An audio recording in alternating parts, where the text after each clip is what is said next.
কামাই করবো, যা চাকরি করি ওইটা দিয়ে পুষে না। এখন ফেসবুকে লাইমা গেছি, যদি কিছু পাই, যদি সবাই সাহায্যযোগিতা কইরা, যদি লাইক শেয়ার কইরা, যদি একটু ভাইরাল কইরা দেয়। আমার পেজের নাম হলো এমডি ফিরোজ মিয়া, সবাই আমার পেজের একটু দেখবেন। মানে আপনি কি ব্লগ করেন, ভিডিও বানান? আমি ব্লগ করি, ভিডিও করি। এই জন্য আপনি ভাইরাল হওয়ার জন্য এই পদ্ধতি বেছে নিয়েছেন? জি, এই পদ্ধতি বেছে নিচ্ছি। আচ্ছা, ভাইরাল হয়ে আপনার লাভটা কি হবে? আপনি কি চাকরি করেন আগে থেকে? আমি একটা ছোটখাটো চাকরি করি ভাই, আমার কোনো মতে পেট চলে।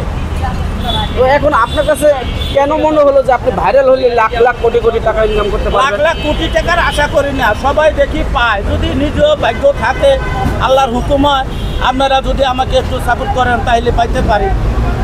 ভাইরাল হলে টাকা ইনকাম করা যায়, এই ধারণা থেকে আপনার এই সাজ। জি। পরিবারে কে কে আছে? পরিবারে এক ছেলে এক মেয়ে, আমরা দুজন পুরাপুরি, আমরা মোট 4 জন। এই যে মূলত আপনি যে কন্টেন্ট তৈরি করেন, সেই কন্টেন্টকে এরকমই আপনি অঙ্গভঙ্গি সাজসজ্জা করেই করেন? সাথে করি, আবার নর্মালিও করি। কি কন্টেন্ট তৈরি করেন আপনি? এই যেমন হাইটে হাইটে বিভিন্ন জায়গায় ব্লগ বানাই। আপনাকে একবার দেখেছিলাম চেক করতে বিভিন্ন মেয়েদের ড্রেস পরে আসছিলেন, সেই ব্যক্তি আপনি নাকি? হ্যাঁ, সে ব্যক্তি হয়ে চেক করতেও আমি গেছিলাম। তো তারপর কি ভাইরাল হতে পারেন নাই? যে ভাইরাল হতে পারেন নাই? ভাইরাল হয়েছে মানুষের পেজে থেকে, নিজের পেজের থেকে এখনো হয় নাই। তাই মানুষ তো স্বার্থপর, মানে আমার পেজে মানুষ সাড়া দিচ্ছে না, খালি ওই বড় বড় পেজে মানুষ সাড়া দিচ্ছে। আচ্ছা, আপনার কাছে মনে হলো ভাইরাল হলে টাকা ইনকাম করা যাবে। এই যে আপনার বয়স মোটামুটি অনেক হয়ে গেছে, এই বয়সে এই পাগলামিটা কেন করতেছে? যে আমার থেকে আরো অনেক বুড়া বুড়া মানুষও কাজ করে দেখি অনেক টাকা পয়সা কামাই করতে আছে। ইনশাল্লাহ আমি তো এখনো শক্ত আছি, কাজ করে খাইতে পারে, কাজও করি, কাজের ফাঁকে এটাও করি। আচ্ছা, ভাইরাল হওয়ার পর কি সিনেমা করার ইচ্ছা আছে নাকি? যে ভাইরাল হওয়ার পর সিনেমা করার ইচ্ছা আছে কিনা? না, সিনেমা করার ইচ্ছা যদি পছন্দ হয়, অভিযোগ মানে তাদের লোকেরা যদি পছন্দ হয়, তাহলে যদি নেয় তাহলে যাবো। কোন পার্টে অভিনয় করতে চান? আপনার তো বয়স মোটামুটি আছে, তারপরে চেহারা সুন্দর আপনার।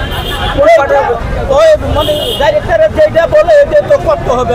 আমার ইচ্ছা করলে তার হবে না। মিজান ভাই দোকানে আসার পর কি মানে অভিজ্ঞতা হইলো? এখানে আসলে কাস্টমার কারা আসে? এখন অনেক কাস্টমার, বড় লোক আইয়ে, গরিব আইয়ে, ছোটরা আইয়ে, সাংবাদিকরা আইয়ে, ইউটিউবের আইয়ে, সবাই খাইয়ে আনন্দ পায়। অনেকে ভাইরাল হয়ে যায়, সবাই খুশি আনন্দে আছে মিজান ভাইয়ের এখানে আইয়া। তো আজকে তো মিজান ভাই 600 মানুষকে বিড়ি খাওয়াবে, সেই বিড়ি খাওয়ার জন্য আসছেন নাকি? আমি তো বেশিক্ষণ হয়েছে না আসিতে, মনে হয় আসছে, দেখছি লোকজন খাইতে আছে, তাইলে মনে হয় আসছে, আরো আসবে, না মাত্র দুপুর হইলো। আচ্ছা, যারা এই যে মিজান ভাইকে বিড়ি খাওয়ার জন্য টাকা দেয়, যেসব মহান ব্যক্তিগুলো টাকা পয়সা দেয়, তাদের উদ্দেশ্যে কিছু বলার আছে কিনা?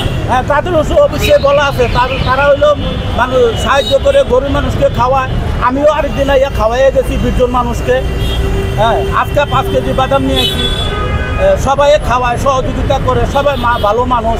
আমি সবাইকে সাপোর্ট করি, হিংসা নিন্দা না করুন, ভালো কে কদিন বাঁচবো, সবাই তো দেখতে হইব মাটির তোলে। তবে হিংসা নিন্দা না কইরা সবাই সবাইকে সাপোর্ট করুক, ভালোবাসা দেও, আনন্দ ফুর্তি করুক। টাকা পয়সা লইয়া কেউ যাইতে পারবো না। যেহেতু আপনি একজন কন্টেন্ট